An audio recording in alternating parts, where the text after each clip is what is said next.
अब ये एक और क्वेश्चन है, इसको भी हम कर रहे हैं। इसमें रिमाइंडर थ्योरम से आपको इस क्वेश्चन को सॉल्व करना है। जब रिमाइंडर थ्योरम से सॉल्व करेंगे, आपको मैंने बताया है अभी कि आप क्या करेंगे। सबसे पहले आप ये जो पॉलिनोमियल होता है आपका, पॉलिनोमियल होंगे P x is equal to x cube minus 3x² minus 9x minus 5, इसको आप पी एक्स के इक्वल लिखेंगे क्योंकि एक्स की टर्म्स में है तो उसको एक्स की टर्म में लिखेंगे। पहले भी क्वेश्चन जो किया था उसमें वाई की टर्म्स में था तो वो वाई की पी वाई लिखा गया था।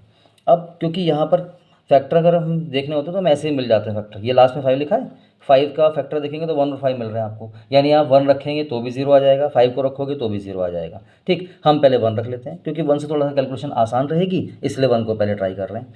तो रखने के लिए आप जो नंबर रखते हैं पॉजिटिव नेगेटिव दोनों रखे जा सकते हैं, जिससे भी 0 आ जाए। आपने 1 को रखा, अब 1 रखने से यहाँ पर आप जिसको सॉल्व करेंगे तो -16 आ रहा है। ये पहली वीडियो में आपने देख लिया होगा ध्यान से, नहीं देखा तो उसको देखना पूरी वीडियो को ध्यान से तब। तो ये आपने देखा -16 आ रहा है, तो ये 0 के इक्वल है ही नहीं, तो मतलब कि ये 1 से तो काम नहीं बनेगा। फिर हमने क्या रखा, फिर हमने -1 रखा। -1 रख के जब हमने इसको पूरा सॉल्व किया तो 0 आ गया। ठीक, आपको बताया है अगर x की वैल्यू आपने क्या रखी थी -1, x -1 रखा तो आपने इसको आपको मिल गया 0। अब इस -1 को उधर शिफ्ट करो तो x+1 आपका फैक्टर बनता है, x+1 आपका ये फैक्टर बन गया।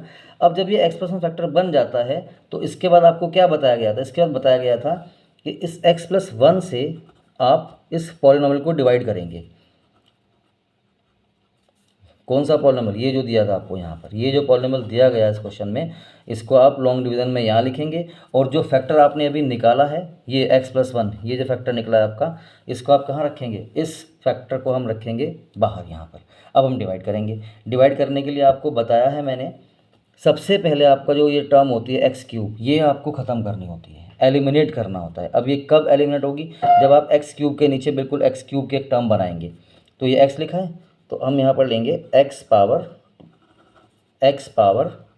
2, x² लिख दिया मैंने यहाँ पर। अब इस x² को आप x में मल्टीप्लाई करेंगे तो x³ आ जाएगा, ये आ गया। इसके बाद x² को आप +1 में भी करेंगे, +1 में जब मल्टीप्लाई करेंगे तो x² × 1 प्लस x² आ गया। आपको साइन चेंज करने होते हैं, ये माइनस हुआ, ये माइनस, ये पूरी टर्म कैंसिल हो गई। ये पॉजिटिव है तो यहाँ नेगेटिव करेंगे, ये पॉजिटिव है तो इसको भी नेगेटिव करेंगे। अगर ये नेगेटिव होता तो ये पॉजिटिव हो जाता, उल्टे करने पड़ते हैं साइन हमें। तो अब आप इसको -x² पढ़ेंगे क्योंकि आपने साइन चेंज कर दिया है, और ऊपर कितना है -3x², यानी आपके पास टोटल हो गया -4x²।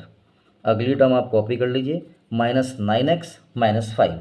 अब आपके पास जो पहले नंबर पर टर्म आ रही है वो -4x² आ रही है। आपको मैंने बताया था कि आप जो टर्म बनाएंगे वो विद सेम टू सेम होनी चाहिए, बिल्कुल ये आपकी वैल्यू भी सेम होनी चाहिए और साइन भी। यानी अब आपको इसके नीचे -4x² ही बनाना है। अगर ये होता इतना सिर्फ 4x² होता तो इसके नीचे आप 4x² बनाते, लेकिन अभी कितना है, अब है -4x², तो फिर -4x² ही बनाना पड़ेगा। तो उसके लिए आपको क्या करना है, यहाँ पर आप लिखेंगे -4x, क्योंकि ये तो पॉजिटिव नंबर है यानी नेगेटिव हमें यहाँ लिखना पड़ेगा। तो -4x को आप x में मल्टीप्लाई करेंगे तब आपको मिलेगा -4x²। -4x को आप 1 में करेंगे, ये -4x है, ये +1 है, तो यहाँ पर आएगा -4x, ये हो गया। अब माइनस है तो प्लस, माइनस है तो ये भी प्लस, ये टाइम ये कैंसिल हो गई टर्म। माइनस का 9 और प्लस का 4 लेंगे आप तो -5x आएगा, और यहाँ पर आएगा -5। अब -5x आपको फिर से नीचे बनाना है तो -5 लेंगे आप, क्योंकि ये तो पॉजिटिव नंबर है तो नेगेटिव उधर लेना पड़ेगा हमें, जिससे कि आपका जो प्रोडक्ट आए -5x आए। तो माइनस का 5 और x लेंगे तो -5x, -5 और +1 लेंगे तो आपका -5 आएगा। 5 बन जा 5, लेकिन वो माइनस में है तो -5 आएगा। ये भी प्लस, ये भी प्लस, कैंसिल, 0 आ गया ये आपका। ठीक, इसके बाद आपने देखो एक फैक्टर तो मिल गया था तुम्हें, एक तो ये मिल गया था, एक आपने पहले क्वेश्चन में अगर ध्यान से देखा होगा तो ये था, यहाँ इसको हमने डिवाइड कर ये हमने डिवाइड करके देखा तो हमारे पास ये आंसर आया। इसको हम क्या बोलते हैं, QX बोलते हैं, क्वोशंट होता है। ये डिविडेंड होता है, ये डिविज़र होता है, ये क्वोशंट होता है, और ये रिमाइंडर होता है। जब आप रिमाइंडर थ्योरम से क्वेश्चन कर रहे हो फैक्टराइज तो रिमाइंडर 0 ही आना चाहिए। अगर ये 0 नहीं आ रहा आपका, ये अगर 0 नहीं आ रहा है तो फिर आपने कहीं मिस्टेक कर दी है, या तो फैक्टर निकालने में मिस्टेक करी है, या डिवीज़न में कहीं मिस्टेक है। इसको आप दोबारा चेक कर लीजिएगा, ठीक है।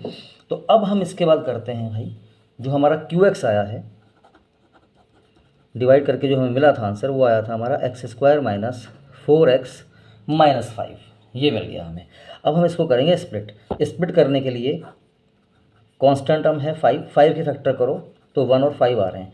तो आपको 5 के दो ऐसे फैक्टर करने हैं जिनको माइनस करो तो 4 आ जाए और मल्टीप्लाई करो तो 5 आ जाए। तो ठीक है, 5 और 1 को माइनस करो तो 4 आ जाएगा, और 5 और 1 को, ये 5 है इधर, 5 और 1 को मल्टीप्लाई करो, 5 1 ज़ा 5 और 5 माइनस 1 4, तो ये हो गया x² माइनस 4 के प्लेस पर मैं लिख रहा हूँ, ये मैंने 4 को लिखा है, 5 माइनस 1 मतलब 4, x minus 5, x² minus 5x plus x minus 5, ये हुआ।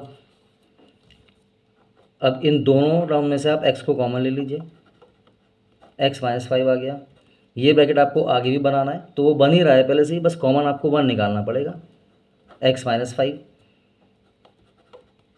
x माइनस 5 और अगले ब्रैकेट में आएगा x प्लस 1।